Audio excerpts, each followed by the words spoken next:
मुझे मेरी लाइफ का एक इंसिडेंट याद आ गया। एक बार मैं ट्रेन से घर जा रही थी और मेरी बोगी में थे एक अंकल जी। उनकी उम्र तकरीबन 55 से 60 साल के बीच में रही होगी। अंकल जी हेल्दी तो बहुत लग रहे थे, लेकिन थोड़ी सी तोंद निकली हुई थी उनकी, ज्यादा ही कुछ। लंच का टाइम हुआ तो अंकल जी ने अपना टिफिन खोला और मैं क्या बताऊं, जो खुशबू आई है उसमें से, ओ हो, मेरे मुंह से तो पानी निकलने लग गया। मैंने सोचा काश पूछ लेते मुझे कि थोड़ी सी सब्जी लोगी क्या बेटा। लेकिन थोड़ी देर बाद अंकल जी ने खुद ही पूछ लिया कि बेटा थोड़ी सी सब्जी टेस्ट करोगी, मेरी वाइफ ने बनाई है, वो बहुत अच्छा खाना बनाती है। तारीफ तो मैंने कर दी पर टेस्ट नहीं किया। लेकिन मैंने सोचा कि अंकल जी की वाइफ इतना टेस्टी खाना बनाती है तो घर का ही खाना खाते होंगे, लेकिन घर का खाना खा के इतनी बड़ी टोन तो नहीं आ सकती। फिर जैसे ही उन्होंने अपना डब्बा पैक किया, उन्होंने निकाला भुजिए का एक पैकेट और मुझे बोला बेटा मैं खाने के बाद थोड़ा सा भुजिया तो जरूर खाता हूँ, नहीं तो मुझे ना वो सेटिस्फिकेशन नहीं मिलता है। और मैं पूरी बात समझ गई कि ये जो तोंद बाहर निकली है ये इस भुजिए के पैकेट की वजह से है, क्योंकि घर का खाना खा के ना तो कभी इंसान बीमार पड़ता है और ना ही उसकी तोंद इतनी ज्यादा बाहर आती है। फिर शाम हुई और हमारे डब्बे में एक आंटी जी चढ़ी। डिनर का टाइम हुआ, हम सब ने अपना डिनर का डब्बा खोला और आंटी जी के डब्बे से भी बहुत अच्छी खुशबू आ रही थी। आंटी जी ने तो कुछ भजिए भी तल कर लाए थे, मुझे ऑफर किए, लेकिन मैंने फिर से मना कर दिया। जैसे ही डिनर खत्म हुआ, आंटी जी ने मिठाई निकाली, वो भी उन्होंने घर पर ही बनाई थी। उन्होंने मुझे वो भी ऑफर की और मैंने वो भी मना कर दिया। मम्मी ने समझाया था ट्रेन में कोई कुछ भी खाने को दे बिल्कुल भी मत लेना। आंटी जी ने बोला ट्रैवलिंग में मुझे खाना खाना बहुत अच्छा लगता है, इसलिए मैं घर से बनाकर ही सब कुछ ले आती हूँ। आंटी जी घर पर बनाया हुआ इतना सब कुछ खाने के बाद भी इतनी फिट, आधा इंच भी पेट बाहर नहीं निकला हुआ था। तब मुझे एक बात समझ में आई कि घर पर बना हुआ आप तला हुआ खाओ या फिर मीठा खाओ या फिर सादी सब्जी रोटी खाओ, आपको ना तो कोई बीमारियां लगेंगी और ना ही कभी आपका पेट बाहर आएगा। एक बड़े चम्मच से 3/4 चम्मच तेल एक कढ़ाई में डालकर स्प्रेड कर लेंगे। एक बड़ा आलू स्टिक लाइक शेप में काट कर डाल देंगे और उसे हल्का सा गुलाबी रंग या फिर ब्राउन रंग आने तक भून लेंगे। इसे हमें ढककर बिल्कुल भी नहीं पकाना है, कंटिन्यू स्टर करते रहना है जब तक कि ये अच्छी तरह से भून ना जाए। इस तरह से देखिए, जब ये इस तरह का कलर ले ले तब हम इसमें डाल देंगे आधा छोटा चम्मच जीरा, थोड़े से कड़ी पत्ता के पत्ते, 4 पतली लंबी कटी हुई हरी मिर्च और एक बड़ा प्याज जिसे मैंने पतला लंबा काट कर ले लिया है। इन सबको कढ़ाई में डालकर आलू के साथ भून लेंगे। तब तक भूनना है जब तक हमारा जो प्याज है सॉफ्ट ना हो जाए और जीरा जो है वो अच्छी तरह से पक ना जाए। जैसे ये हो जाए डाल देंगे चुटकी भर हींग, 1/4 छोटा चम्मच हल्दी, 1/4 छोटा चम्मच जीरा, आधा छोटा चम्मच धनिया का पाउडर, आधा छोटा चम्मच गरम मसाला, आधा छोटा चम्मच लाल मिर्च का पाउडर और स्वाद अनुसार नमक। सारे मसालों को प्याज और आलू के साथ अच्छी तरह से मिला लेंगे। हमारी सब्जी थोड़ी ड्राई है क्योंकि हमने इसमें ऑयल बहुत ही कम डाला है, तो यहाँ पर मैं थोड़ा सा पानी का छिड़काव कर रही हूँ। मैंने 2 मुट्ठी पानी का छिड़काव किया है। आप ज़रूरत के हिसाब से कम या ज़्यादा पानी का छिड़काव कर सकते हैं। थोड़े से ही पानी के छिड़काव से देखिए हमारी सब्जी में कितनी अच्छी बाइंडिंग आ गई है। आलू तो हमारे पक ही चुके थे, सब्जी रेडी है सर्व करने के लिए, लेकिन उससे पहले हरा धनिया डालना बिल्कुल भी मत भूलिएगा। मूंग, मटकी, हरा और काला चना, सफ़ेद और हरा बटारा, इन सबको रात भर पानी में भिगोने के लिए रखना है और अगले दिन सुबह एक सूती कपड़े में बांधकर रख देंगे। शाम तक आप देखेंगे कि बहुत ही अच्छी तरह से ये अंकुरित हो जाएंगे। एक बड़ा चम्मच तेल, 2 मीडियम साइज के प्याज, 5 लहसुन की कलियां, 2 हरी मिर्च और 1 टुकड़ा अदरक का डालकर भून लेंगे। जैसे ही ये सब हल्के गुलाबी रंग ले लें, यानी कि हल्का सा भून जाए, तब इसमें 1/4 कप फ्रेश घिसा हुआ नारियल डालकर उसे भी भून लेंगे और इसे भी गुलाबी रंग में होने तक पकाना है इन सबको। मिश्रण जब ठंडा हो जाए इसे एक मिक्सर जार में डालकर 1/4 कप पानी डालेंगे और अच्छी से पीस लेंगे। बहुत ही फाइन पेस्ट प्योरी आपको इसकी बना लेनी है। एक प्रेशर कुकर में 1 बड़ा चम्मच तेल का डालेंगे, आधा छोटा चम्मच जीरा, चुटकी भर हींग, 1/4 छोटा चम्मच हल्दी, 7 से 8 कड़ी पत्ता के पत्ते डालकर पहले इन्हें अच्छी से पका लेंगे और उसके बाद हमने जो प्योरी बनाई थी उसे भी डाल देंगे और इन सबको बहुत ही अच्छी तरह से मिलाएंगे। 1.5 कप अंकुरित बीज, 1 कप कटा हुआ आलू, आधा छोटा चम्मच जीरा पाउडर, आधा छोटा चम्मच धनिया पाउडर, 1 छोटा चम्मच गरम मसाला, 1 छोटा चम्मच लाल मिर्च का पाउडर डालकर इन सबको भी बहुत अच्छी तरह से मिलाएंगे।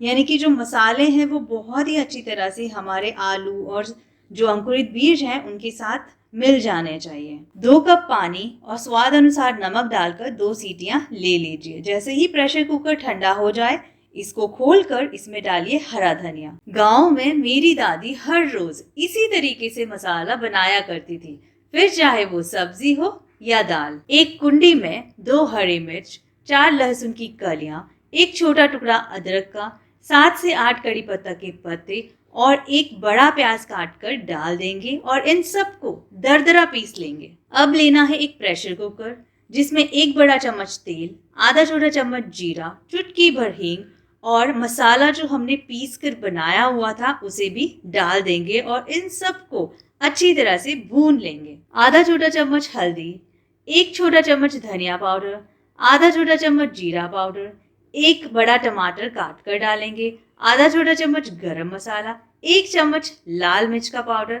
इन सबको डालकर बहुत ही अच्छी तरह से पकाएंगे। जैसे ही ये सब हो जाए डालेंगे 1 कप आलू, 1/3 कप मटर, स्वाद अनुसार नमक, 1.5 कप पानी और मुट्ठी भर हरा धनिया। सबको मिलाइए, प्रेशर कुकर को बंद कीजिए और 2 विसल आपको ले लेनी है। प्रेशर कुकर के ठंडे होते ही आपकी सब्जी तैयार है। पत्तेदार सब्जियां खाना मुझे कभी भी अच्छा नहीं लगता था। मेरी माँ बहुत कोशिश करती थी लेकिन नाकामयाब ही रहती थी। फिर मेरी लाइफ में साइंस नाम की एक किताब आई जिसमें पत्तेदार सब्जियों के गुणगान भर भर के लिखे हुए थे। पता है उसमें नंबर 1 लिस्ट पे कौन सी सब्जी थी? पालक। और नंबर 2 पे मेथी। फिर क्या, साइंस भी पसंद आने लग गई और पत्तेदार सब्जियां भी। और अब तो ये हाल है कि सब्जी मंडी भी जाती हूँ ना तो ये पत्तेदार सब्जियों की खुशबू से ही मुंह में पानी आ जाता है। अब सीजन है तो जैसे चाहिए बना के खाओ। फिर क्या, 7 से 8 महीने का लंबा इंतजार। ऑफ सीजन भी मिलती है लेकिन फिर वो मजा नहीं आता ना, वो टेस्ट भी नहीं आता और महंगी भी बहुत मिलती है। पैसे पेट पे थोड़ी ना उगरे, इसलिए अलग अलग तरीके से बना के खाती हूँ। और वैसे भी खाने की स्मेल, टेक्सचर, कलर बहुत ही ज्यादा मैटर करता है। डाइजेशन की शुरुआत यहीं से शुरू हो जाती है। विश्वास नहीं हो रहा? ये मैं खुद से नहीं बोल रही हूँ, साइंस की किताबों में लिखा है।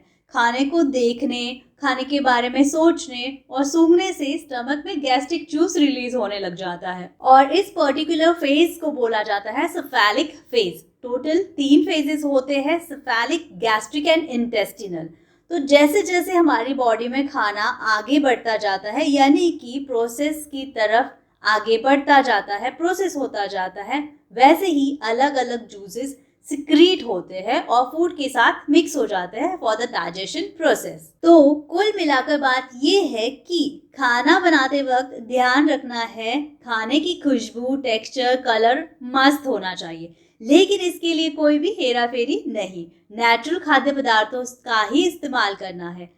खाने को बेहतरीन बनाने के चक्कर में हेल्थ का नुकसान कभी नहीं होना चाहिए। आई नो कि सही और नेचुरल तरीके से खाना बनाने में थोड़ी मेहनत तो लगती ही है, लेकिन ओवरऑल रिजल्ट उससे कहीं ज्यादा बेहतर होता है। अलग अलग रेसिपीज में अलग अलग तरीके से प्याज, लहसुन, अदरक, टमाटर, मिर्च और सब्जियों को काटने का तरीका अलग होता है, जिसकी वजह से बेहतरीन टेक्सचर आता है और ये अट्रैक्टिव भी लगते हैं। मसालों का भी इस्तेमाल भिन्न भिन्न तरीकों से किया जाता है जिससे इनमें खुशबू और रंग की बढ़ोतरी होती है। जैसे कि मैंने इन दोनों सब्जियों में लहसुन को हल्का सा क्रश किया, प्याज को वेज और क्वार्टर शेप दिया, हरी मिर्च को लंबा और टमाटर को एकदम बारीक काटा ताकि वो जल्दी से पक जाए। ये सब छोटे छोटे स्टेप्स रेसिपी को बेहतरीन बनाते हैं। हल्दी का इस्तेमाल मैंने बिल्कुल भी नहीं किया क्योंकि हमारे घर में पत्तेदार सब्जियों में हल्दी कभी भी डाली नहीं गई, तो मैं भी नहीं डालती। दोनों ही सब्जियां मैंने ऑलमोस्ट सेम तरीके से बनाई हैं। बस मेथी वाली सब्जी में मैंने मेथी को पहले ही भून लिया था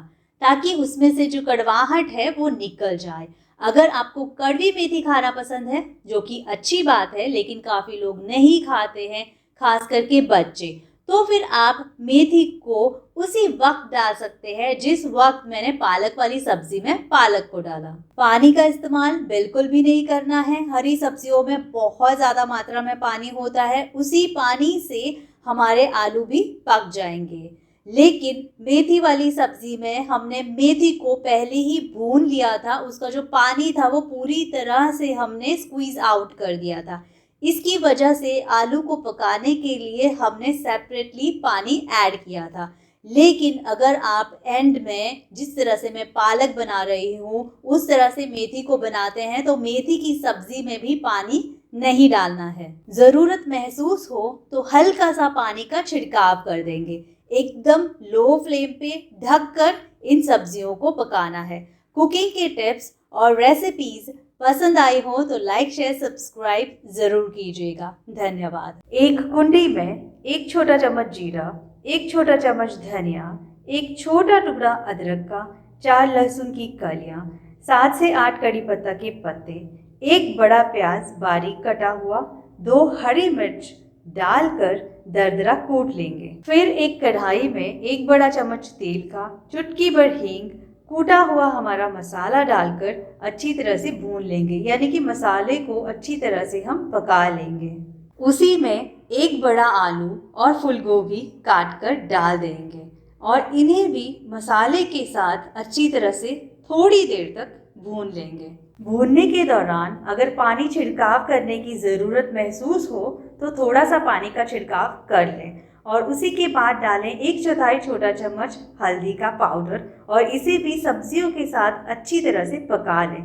फिर डालें 1 बड़ा कटा हुआ टमाटर और उसे मिक्स करके सब्जियों के साथ अच्छी तरह से टमाटर को भी पका लेना है। बीच बीच में पानी का छिड़काव ज़रूरत के हिसाब से करते रहें ताकि हमारी जो सब्जी है वो तले पर ना चिपके। आधा छोटा चम्मच गरम मसाला, आधा छोटा चम्मच लाल मिर्च का पाउडर डालकर इन्हें भी मिला लेंगे। 1/4 कप पानी और स्वाद अनुसार नमक डालकर अच्छे से मिलाएं और धीमी आंच पर ढक्कन रखकर इसे 5 से 7 मिनट तक पका लें। ढक्कन खोलने के बाद आलू को करछी से दबाकर चेक कर लीजिएगा। अगर ये पक चुका है तो ठीक है, अगर नहीं पका हो आलू या थोड़ी कसर रह गई हो पकने में तो हल्का सा पानी डालकर इसे फिर से ढक्कन लगाकर लो फ्लेम पे थोड़ी देर तक पकाएं।